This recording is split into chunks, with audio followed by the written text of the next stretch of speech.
Fala galera, tudo bem? Sexto ano da tarde, tudo bem com vocês? Espero que sim. Semana 11, beleza? Então, falaremos hoje sobre o Império Romano. A gente falou sobre as diferentes formas de governo em Roma antiga e hoje a gente vai falar sobre o Império Romano, tá? A gente terminou a nossa última aula falando sobre quando Augusto, Otávio Augusto, na verdade, assume o Império em Roma. Então, partindo daqui, a gente começa a entender. Otávio Augusto, então, recebe o título de Augustus, né, além de outros vários títulos, e ele se torna um dos mais importantes, imperador talvez o mais importante, depois de Júlio César, imperador romano. E isso por quê? Porque durante o período de Otávio Augusto é que ele passa a estabelecer algumas reformas, tá? Ele passa a governar sozinho, inclusive, a partir de 27 a.C. Isso acontece por quê? Porque Roma tinha esquemas de triunvirato, então eram vários imperadores. O que ele vai fazer é disputar com esses outros imperadores, né? Lutar contra eles e vai vencer e vai conseguir, digamos assim, unificar o poder. Vai se tornar o único imperador romano. Durante o período de Otávio Augusto, a gente conhece vários tipos de formatos, ferramentas políticas, mas o mais importante para começar a entender é que ele desenvolve uma série de reformas que visa amenizar as revoltas populares. Então, ele distribui alimentos para os pobres, né, para os escravizados, para os plebeus. Você fala, nossa, então ele é um cara muito legal. Tem um aspecto político, né? Ele não quer revoltas, então ele dá o mínimo necessário para que a população não se revolte contra o Império Romano, coisa que a gente já viu tinha acontecido antes lá com Esparta, coisa entre outros movimentos de plebeus e escravos. Então, a gente está percebendo que Otávio Augusto tinha uma estratégia política muito bem traçada, né? Que era de dar um mínimo para a população mais pobre, para os plebeus e escravos, a fim de não causar revolta, né? Bom, o que mais ele faz? Durante o período do governo de Otávio Augusto, a gente chama esse período, inclusive, de Alto Império, né? Quem estuda Império Romano divide esse período em duas fases: o Alto Império e o Baixo Império. O Alto Império é justamente onde a gente está, é com Otávio Augusto, onde ele vai ampliar cada vez mais o território do Império Romano, né? Que vai ficar gigantesco. E o Baixo Império? É justamente depois da saída de Otávio Augusto, na verdade esse período vai passar, e nós vamos ter uma segunda capital, mas eu vou falar isso com calma. Bom, nesse período então, como a gente já falou anteriormente, o Império Romano vai crescer exorbitantemente, vai crescer muito, muito, muito, e vai conquistar vários outros territórios, né? Vai ultrapassar os limites do Ocidente, vai chegar até o Oriente, onde hoje a gente conhece, por exemplo, como Turquia, né? É, o Império Romano ia até lá. Então, só para a gente ter uma dimensão do que era o Império Romano, da grandeza do Império Romano. Uma das reformas era essa, do Otávio Augusto. Durante o período ele se amplia o território e também se faz uma outra coisa, se acaba com a hereditariedade. Então, a indicação no Império Romano não acontece a sucessão por hereditariedade, ou seja, de pai para filho, de mãe para filha. Não é assim. É por indicação e proximidade. Então, são algumas das reformas que a gente vai falar do Otávio Augusto, beleza? Bom, além disso, o que a gente pode falar sobre esse processo de desenvolvimento do Império Romano? Bom, primeiro é que algumas coisas muito importantes são desenvolvidas. A primeira é o denário, tá? Denário é a moeda do Império Romano. Então, todo o Império Romano, em toda a sua extensão, passa a utilizar uma única moeda. Isso é muito importante. Por quê? Porque assim ajuda a unificar e a melhorar a corrente econômica, o entendimento, a compreensão, a aceleração do comércio. Imagina, né? Ter um império e ter várias moedas diferentes porque é muito grande. Então, o denário vai ajudar uma moeda única a coalizar, juntar os interesses de todo o império, tá? Quando a gente falou de Baixo Império, se o Alto Império é esse período que a gente está falando, quando é o Baixo Império? Bom, se fica muito grande, tem mais poder, mas também fica mais complicado. Com esse tamanho todo, o Império Romano tão grande assim, chegando até o Oriente, vai ocorrer uma divisão. vai se dividir entre Império Romano do Ocidente e Império Romano do Oriente. Então, a partir daqui, quando se divide Império Romano do Ocidente e do Oriente, se enfraquece, porque perde a unidade, né? Quando surge, inclusive, uma segunda capital. A primeira capital, evidentemente, Roma. E aí, quando surge o Império Romano do Ocidente, do Oriente, perdão, e se divide um do outro, Ocidente e Oriente, tem uma segunda capital, que é Constantinopla, que hoje fica na Turquia, que seria a Turquia. Aí a gente já começa a chamar Baixo Império, porque a partir daí o Império Romano entra em decadência, começa a cada vez mais enfraquecer, tá bom?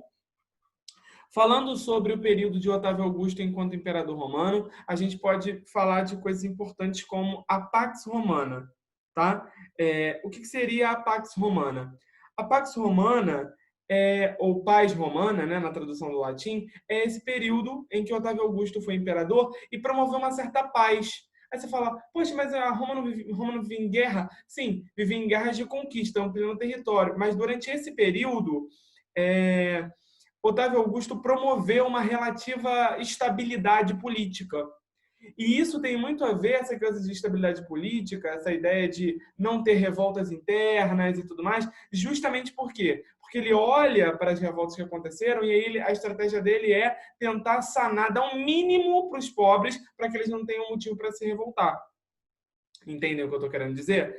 Então, essa Pax Romana, que é o período de paz romana, é muito conhecida justamente por uma outra atitude, uma outra ferramenta, que é chamada de Panem et Circenses, tá? Ou algumas traduções, digamos assim, Panis et Circenses, que do latim significa pão e circo, tá? Pão e circo. O que é isso? Isso inclusive, esse tema, né, essa frase, pão e circo, esse termo, é utilizado por pessoas até hoje. O que é pão e circo? Bom, como as pessoas eram, em maioria, plebeus e escravizados no Império Romano, elas tinham que ter alguma forma de entretenimento e elas precisavam do mínimo. Então, por exemplo, o Coliseu Romano, que vocês devem conhecer, que fica até hoje, as ruínas do Coliseu estão lá, né?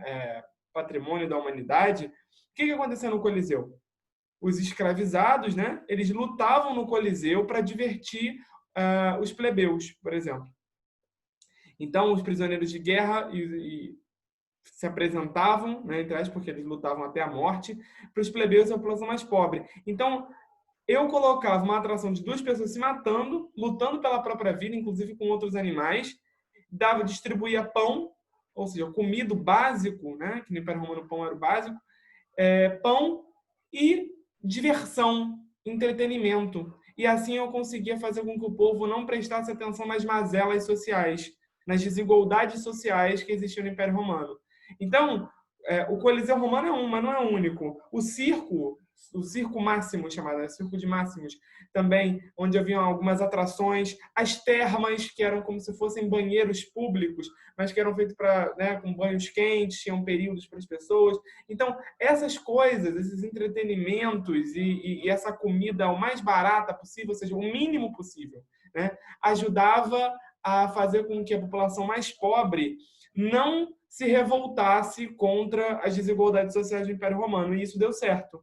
Isso até o chama de pão e circo. Quando, por exemplo, um político, por exemplo, vamos supor que um político da sua cidade, do seu estado, do seu bairro, ele esteja, por exemplo, não esteja cumprindo com o que deve, né? Não esteja trabalhando como se espera. E aí o que ele faz? Aí ele faz uma reforma em uma praça, né? Ele, não sei, vamos ver aqui um exemplo que a gente pode utilizar. Ele inaugura um campo de futebol. Quer dizer, ele está tentando, de alguma forma, ao invés de cumprir o trabalho dele, ele está tentando fazer com que você fique ludibriado, com que você se deixe levar pela emoção, que bom que tem um campo de futebol, e não consiga se revoltar e perceber que ele não está sendo um político e que você não está se sentindo atendido pela atitude política dele.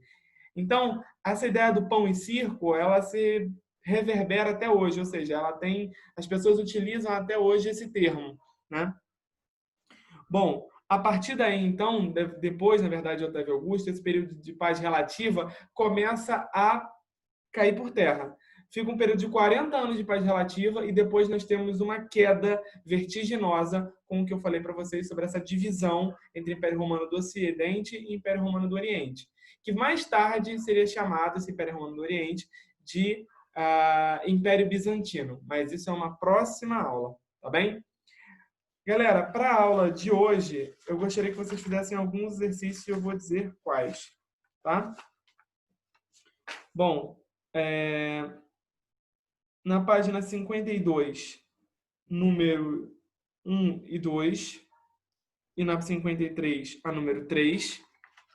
Na página 57, número 1 e 3, números 1 e 3. Na página 62, número 2.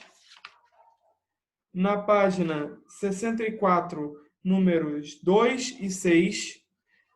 Na página 65, número 9.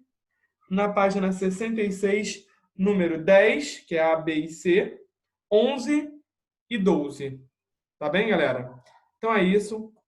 Um forte abraço. Revejam quantas vezes vocês puderem e quiserem ver, tá? Para poder compreender. E não deixem de olhar o nosso capítulo. Só para que vocês entendam, a gente está no capítulo 8, tá bom?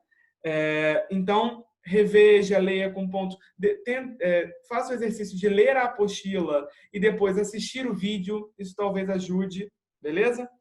Então é isso. Façam os exercícios, prestem atenção nos vídeos, pausem, pesquisem. Esse é um momento difícil, delicado, mas nós estamos juntos e continuamos aqui. Um forte abraço.